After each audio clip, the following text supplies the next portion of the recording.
ভোটের দিন আপনি উৎসাহ নিয়ে বুথে গেলেন, কিন্তু গিয়ে দেখলেন আপনার নামটাই ভোটার তালিকায় নেই। গত কয়েকদিন ধরে পশ্চিমবঙ্গ জুড়ে 1,40,00,000 মানুষের নামের মধ্যে দিয়ে ঠিক এই ভয়টাই কাজ করছে। কেন হঠাৎ করে 1.40 কোটি মানুষকে নোটিশ পাঠানো হলো? কেন ভোটার তালিকা সংশোধন নিয়ে জল গড়ালো দেশের সর্বোচ্চ আদালত পর্যন্ত? আজকের ভিডিওতে আমরা এমন এক বিষয় নিয়ে আলোচনা করব যা আপনার ভোটারকে কেড়ে নিতে পারবে, আবার বাঁচিয়ে দিতেও পারবে। নির্বাচন কমিশনার এসআইআর নিবিড় সংশোধন প্রক্রিয়া নিয়ে সুপ্রিম কোর্টে যে 10 দফা করার নির্দেশ দিয়েছে তার আসলে কি? সাধারণ মানুষের জন্য এটি কি স্বস্তির খবর, নাকি এর পেছনে লুকিয়ে আছে আরও বড় কোনো সংকট?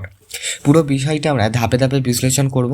যারা ভাবছেন যে আপনারা কাছে নোটিশ আসেনি মানে যে আপনি সুরক্ষিত, দয়া করে ভিডিওটি শেষ পর্যন্ত দেখুন, কারণ একটি ছোট লজিক্যাল ডিসক্রিপেন্সি বা তথ্যগত আশঙ্কিক আপনার নাম তালিকা থেকে চিরচরে মুছে দিতে পারে।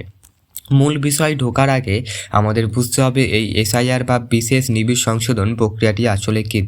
সাধারণ সংশোধনে আমরা নাম বা ঠিকানা বদলাই, কিন্তু এবার প্রক্রিয়াটি বিশাল। কমিশনার ভোটারদের মূলত 3টি ভাগে ভাগ করেছেন।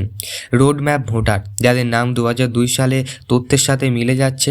2 নম্বর আনম্যাপেড ভোটার, যাদের নাম 2002-এর রেকর্ডে নেই। আর 3 নম্বর লজিক্যাল ডিসক্রিপেন্সি, এই সংখ্যাটা সবথেকে ভয়ানক, 1,36,00,000। অর্থাৎ এদের তো মধ্যে কোনো ভুল বা আশঙ্কিক আছে। আচ্ছা, 1,36,00,000 মানুষ বুঝছে ছোটোখাটো কোনো দেশের জনসংখ্যার সমান।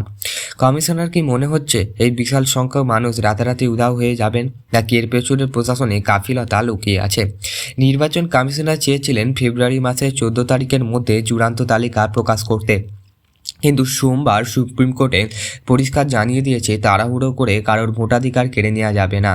আদালতের দেওয়া 10টি নির্দেশ আপনি জীবনে একটা গুরুত্বপূর্ণ দেখুন। 1 নম্বর, তথ্যের স্বচ্ছতা। এখন থেকে কমিশনার লজিক্যাল ডিসক্রিপেন্সি তালিকা শুধু ওয়েবসাইট নয়, গ্রামের পঞ্চায়েত ভবন, ব্লক অফিস এবং শহরের ওয়ার্ড অফিসে টাঙিয়ে দিয়ে রাখতে হবে। কেন? যাতে সাধারণ মানুষ সহজে দেখতে পান না যে তার নাম বিপদ তালিকা আছে কিনা। 2 নম্বর, প্রতিনিধিদের এন্ট্রি। এটা একটা বড় রাজনৈতিক সামাজিক জয়। এখন থেকে আপনি একা নন, আপনার হয়ে বুথ লেভেল এজেন্ট বা কোনো অনুমোদিত প্রতিনিধি তথ্য জমা দিতে পারবেন, শুধু এটা স্বাক্ষর করা অনুমতি লাগবে। বয়স সীমা, সুপ্রিম কোর্ট বলেছে তালিকা প্রকাশের পর আবারও অতিরিক্ত 10 দিনের সময় দিতে হবে অভিযোগ বা নথি জমা দেওয়ার জন্য। আর নথির সমীকরণ বা সরলীকরণ, অনেকের কাছে হয়তো বার্থ সার্টিফিকেট নেই, আদালত বলছে মাধ্যমিকের অ্যাডমিট কার্ড যেখানে জন্ম তারিখ আছে সেখানে বৈধ নথি হিসাবে গণ্য হবে। কিন্তু এখানে একটা বড় প্রশ্ন থেকে যায়, যদি এত লক্ষ মানুষের নথি যাচাই করতে হয় তবে কি কমিশনার পর্যাপ্ত কর্মী নিয়োগ করতে পারবেন, নাকি শেষ মুহূর্তে সার্ভার ডাউন বা প্রশাসনিক ব্যর্থতার দোহাই দিয়ে সাধারণ মানুষকে হয়রানি করা হবে? মঙ্গলবার চুঁচুড়ার মাগরা বিডিও দফতর থেকে গেছে একটা অন্যান্য ছবি। সুপ্রিম কোর্টের লিখিত নির্দেশ তখনও পৌঁছায়নি, কিন্তু বিএলআররা পৌঁছে গিয়েছেন, কমিশনারের কর্তারাও এখন আপত্তি করেনি। অর্থাৎ ক্ষমতার ভারসাম্য বদলাতে শুরু করেছে। কিন্তু প্রশ্ন হলো, গ্রামে থাকা কি প্রান্তিক মানুষটি জানেন যে তার নাম কাটা যেতে পারে? তার কাছে কি সঠিক তথ্য পৌঁছেছে? এখানেই আসে নির্বাচন কমিশনারের দায়বদ্ধতা।